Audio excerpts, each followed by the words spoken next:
Bueno, buenos días para todos. Hoy junto a mi equipo, Juan Pablo Arboleda, Geraldine Unazán, Luis Antonio Chamorro, Pedro Antonio Alzate y mi persona, vamos a hablar acerca de lo que son las técnicas de los microarreglos.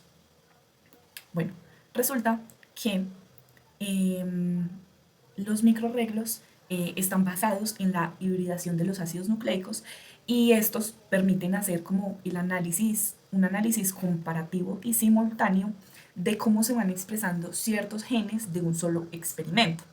Y existen distintos tipos de microarreglos, como lo son los microarreglos de portaobjetos, microarreglos de alta densidad o gene chips y chips microelectrónicos. Listo. Los microarreglos en el ámbito de la microbiología tienen aplicaciones como perfiles de expresión génica, estudios de patogenicidad, resistencia bacteriana, farmacogenómica, diagnóstico y detección de microorganismos. Bueno, los microarreglos son una herramienta supremamente innovadora como tal para la expresión de perfiles de genes. Listo, ahora vamos a hablar acerca de el tipo de muestra que se debe utilizar en la técnica del microarreglo. Se debe utilizar el ARN total, bueno, uno puede ser el ARN total, que es extraído de las células o tejidos de una muestra comúnmente utilizada en microarreglos de expresión génica, ¿cierto? Y permite como tal analizar los niveles de expresión de miles y miles de genes en una muestra biológica y comprender como tal los patrones de expresión genética en diferentes condiciones fisiopatológicas o patológicas. Bueno, el ARN mensajero también es un tipo de muestra que es una forma específica de ARN que codifica la información genética para, como tal, eh, la síntesis, que se realice la síntesis de proteínas, ¿cierto? En análisis de los perfiles de expresión del ARN mensajero, mediante los microarreglos, ayuda como a identificar genes implicados en procesos biológicos específicos. También tenemos la técnica, bueno, o la muestra, que es el ADN genómico, que el ADN genómico es como tal extraído de las muestras biológicas, como células, tejidos, y puede utilizarse como tal en microarreglos de genotipado para como tal detectar variantes genéticas como polimorfismos de nucleótidos únicos, delecciones o duplicaciones genómicas. Ahora vamos a hablar del ADN, el ADN complementario. Se sintetiza a partir del ARN como tal y es utilizado como tal una enzima que es transcriptasa inversa. Como tal, conserva la secuencia del ARN mensajero original y puede utilizarse en microarreglos para estudiar como tal la expresión génica en muestras donde la cantidad de ARN mensajero es poca, es limitada.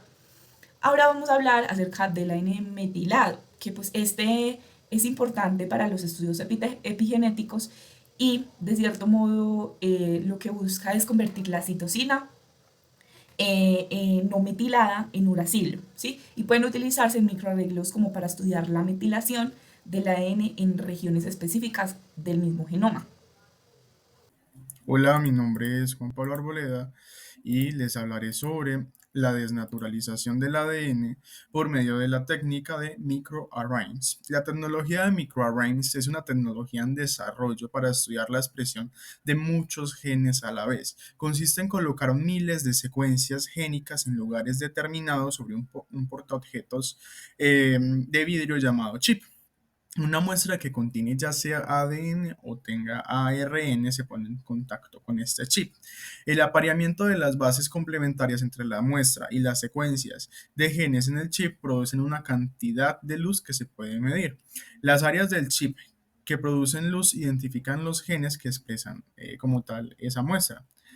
Hablaremos ahora de la desnaturalización del ADN como tal. La desnaturalización del ADN es un proceso clave en el que las dos hebras de ADN de doble cadena se separan, lo que permite el acceso a las bases nitrogenadas y facilita su análisis. Este proceso se lleva a cabo rompiendo las interacciones de hidrógeno entre las bases complementarias del ADN. Las interacciones de hidrógeno mantienen unidas las dos hebras de ADN y romperlas como tal sucede que las hebras van a pasar de estar en doble cadena a estar en una cadena simple como tal.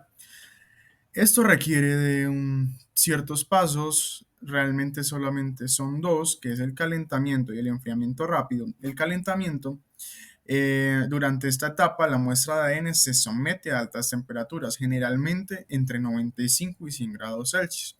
Bajo estas condiciones de alta temperatura, las moléculas de ADN absorben energía térmica que rompe las interacciones de hidrógeno entre las bases complementarias. Como resultado, las dos hebras se separan y se desnaturalizan, convirtiéndose en hebras de cadena simple. Ya hablando como tal del enfriamiento rápido, después del calentamiento es importante enfriar rápidamente la muestra para evitar que las hebras de ADN se vuelvan a unir entre sí. Eso se logra sumergiendo la muestra en un baño de hielo o utilizando un bloque de enfriamiento. El enfriamiento rápido estabiliza como tal las hebras de ADN en su estado desnaturalizado de cadena simple, lo que permite su posterior análisis como la hibridación de sondas de ADN en un microarray. Y este sería el proceso como tal para desnaturalizar el ADN por medio de esta técnica. Estos pasos de desnaturalización del ADN son fundamentales en numerosas aplicaciones científicas y técnicas, incluyendo las preparaciones de muestras para microarrays, la secuencia de ADN y la PCR, que es la reacción a la cadena de la polimerasa, y otras técnicas de biología molecular y genética. La desnaturalización del ADN permite que las moléculas de ADN sean accesibles para la hibridación con sondas específicas o para la amplificación y análisis de secuencias específicas de interés. Entonces, ya entrando a lo que vendría siendo pues los soportes utilizados, decimos que utilizamos unos soportes de superficies sólidas, también hay matrices, geles u otros. En cuanto a las superficies sólidas, encontramos el vidrio, que es un material muy utilizado, ya que cuenta con unas propiedades ópticas favorables para la detección de esas señales fluorescentes, esas señales de fluoro. También tenemos el poliestireno, es más económico que el vidrio, pero cuenta con una menor capacidad de unión al ADN. El nylon también es otra superficie sólida que se utiliza, es resistente a altas temperaturas y productos químicos y es ideal para ciertos tipos de hibridación. Lo que vendría siendo el silicio también entra en esta categoría de superficies sólidas y es el que permite la miniaturización de los microarreglos y la integración con otros dispositivos. En cuanto a lo que vendría siendo las matrices, encontramos membranas de nitrocelulosa, son de bajo costo, pero tienen alta capacidad de unión al ADN, pero con menor flexibilidad que otras, como lo que vendría siendo unas membranas de nylon, que son también utilizadas, son más flexibles y resistentes que estas membranas de nitrocelulosa que ya les había indicado y cuentan con una buena capacidad de unión al ADN. También encontramos los filtros de PVDF, que son resistentes a detergentes y solventes, ideales para hibridación con sondas de ADN biotinilidadas. En cuanto a los geles, encontramos agarosa o poliacrilamida. La agarosa ya lo hemos visto que es un soporte clásico para la electroforesis de ADN, pero también se ha demostrado que es utilizado en microarreglos para el análisis de expresión génica. En cuanto a la poliacrilamida, cuenta con una mayor resolución que la agarosa y es ideal para estudios de SNPS y análisis de metilación del ADN. Y otros son los que se han venido fabricando a lo largo del tiempo, como el grafeno o los nanotúbulos de carbono, que estos materiales ofrecen una serie de ventajas, ya que cuentan con una mayor densidad de sondas y una mayor sensibilidad y pues un menor costo que los que ya les había indicado anteriormente. Entonces es importante tenerlo allí presente. Bueno, acá encontramos las imágenes de los que se utilizan acá en hacia el lado izquierdo. Encontramos lo que vendría siendo el de nylon. También encontramos acá los de vidrio y pues acá los de oligonucleótidos. Listo, ya siguiendo lo que vendrían siendo las sondas utilizadas para la realización de los microarreglos, encontramos unas sondas de ADN, las cuales utilizamos oligonucleótidos, que los cuales son más comunes, con una longitud de 20 a 70 bases y se sintetizan químicamente y se pueden unir covalentemente al soporte de microarray. También encontramos las ADN-C, que se obtienen a partir del ARN mensajero mediante la enzima transcriptasa inversa y son más largas que los oligonucleótidos y pueden ser más específicos. Encontramos las BACS, que son los Bacterial Artificial Chromosomes, los cuales son unos clones de ADN genómico de gran tamaño, por ahí hasta 300 kilodalton, en donde se utilizan para estudios de expresión génica a gran escala. Sondas de ARN, encontramos oligonucleótidos de ARN, los cuales se sintetizan químicamente, al igual que decíamos que los oligonucleótidos para el ADN, y se pueden unir covalente también al soporte microarray. También tenemos los RNA-C o Complementary RNA, el cual se obtiene a partir del ADN mediante la enzima transcripción in vitro.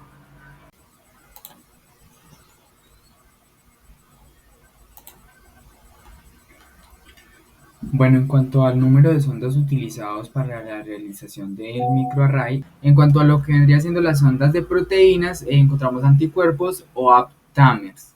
Los anticuerpos se utilizan para detectar proteínas o la muestra de interés, y los aptamers son oligonucleótidos que se unen a proteínas específicas con alta afinidad.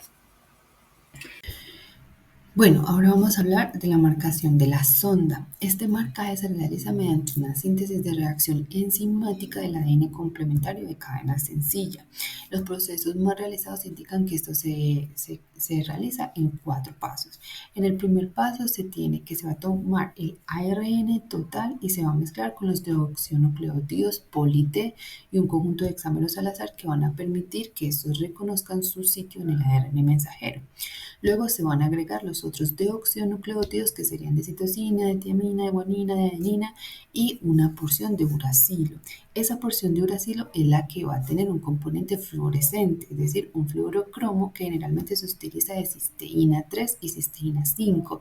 Esa cisteína 3 va a emitir una fluorescencia de color verde y la cisteína 5 va a emitir la fluorescencia de color rojo. Y entonces como conclusión tenemos que está en el uracilo. Luego hay que esperar un tiempo en el que la transcriptasa inversa lo que va a hacer es incorporar los deoxirribonucleótidos marcados a la cadena de ADN complementaria que está sintetizándose, que están haciendo. Y ya al final hay que hacer un proceso de purificación en el que se van a eliminar porciones de uracilo fluorescentes que no se fijaron, no se incorporaron. Y ya después de tener este marcaje, se deben cumplir unas condiciones para realizar la hibridación. Es importante tener en cuenta que esas condiciones se deben mantener durante todo el proceso. Entonces, lo primero que tenemos es respecto a los clones del ADN. Ellos deben estar en sus respectivas placas y deben cumplir con unas concentraciones y un volumen. Esa concentración es de entre 25 a 30 micromolar y el volumen es de 15 a 20 micromolar y deben estar en una solución de impresión. Esa solución de impresión tiene 3 componentes importantes. Uno, pues está compuesto por el amortiguador. El otro componente son las sales higroscópicas que ellas se encargan de mantener el aire seco dentro de la cámara y finalmente un detergente. Ahora, el otro punto importante es respecto al impresor. Ese impresor debe estar ubicado en un lugar muy limpio, muy aislado de agentes que generen polvo y debe sobre todo tener la posibilidad de controlar la temperatura, porque esa temperatura debe mantener entre 20 a 22 grados centígrados y la humedad relativa debe estar entre el 50 y el 55%. ¿Por qué es importante estas condiciones? Y que es importante que se cumplan durante todo el proceso de hibridación por 2 puntos importantes. El primero es porque se debe evitar la evaporación de las alicuotas de la solución de ADN. Y finalmente hay que evitar que se hiperhidraten o que haya una hidratación excesiva de cada punto que ya estuvo impreso. Finalmente, después de hacer este marcaje y cumplir con estas condiciones, ya se puede pasar al proceso de revelación y de interpretación de los resultados. Listo, el siguiente punto que tenemos es la revelación e interpretación de resultados. Entonces, ¿cómo funciona este proceso en la técnica de microarreglos? Entonces tenemos que en el análisis de microarrays se utiliza la fluorescencia de las moléculas marcadas para determinar la cantidad de muestra que se ha hibridado. Cuando el microarray es excitado por un láser, las moléculas marcadas van a emitir fluorescencia. Cada celda del microarray corresponde a una sonda específica y la intensidad de la fluorescencia emitida en cada celda va a indicar el grado de hibridación entre la muestra y la sonda. Entonces, en función del grado de hibridación, las celdas del microarray adquieren diferentes colores e intensidades. Si la muestra se ha hibridado de manera significativa con la sonda, la celda va a emitir un color rojo, va a aparecer en color rojo, indicando que hay una alta expresión génica. Si la hibridación es similar entre la muestra y la sonda, la celda va a aparecer en amarillo, lo que sugiere que es una expresión génica moderada. Por otro lado, si no hay hibridación entre la muestra y la sonda, la celda aparecerá en negro, indicando una baja expresión génica o ausencia de expresión. En el caso de que la hibridación sea moderada, la celda va a aparecer en verde, representando un nivel intermedio entre. Ahora, siguiendo con nuestro análisis de los resultados en una prueba de hibridación llamada microarreglos, esta va a constar de dos etapas. En primer lugar, vamos a tener al análisis estadístico, que este se va a centrar en identificar genes cuya expresión difiere significativamente entre las muestras. Se normalizan los datos para corregir variaciones experimentales. Luego se aplican pruebas estadísticas para determinar la significancia de las diferencias y se corrigen los falsos positivos. Y después vamos a tener una segunda etapa que va a ser el análisis bioinformático, que asigna funciones biológicas y procesos celulares a los genes diferencialmente expresados y se van a utilizar unas bases de datos específicas para este tipo de análisis. Y estas construyen unas redes de interacción génica y se visualizan los resultados para interpretar la complejidad de los procesos biológicos subyacentes a los cambios en la expresión.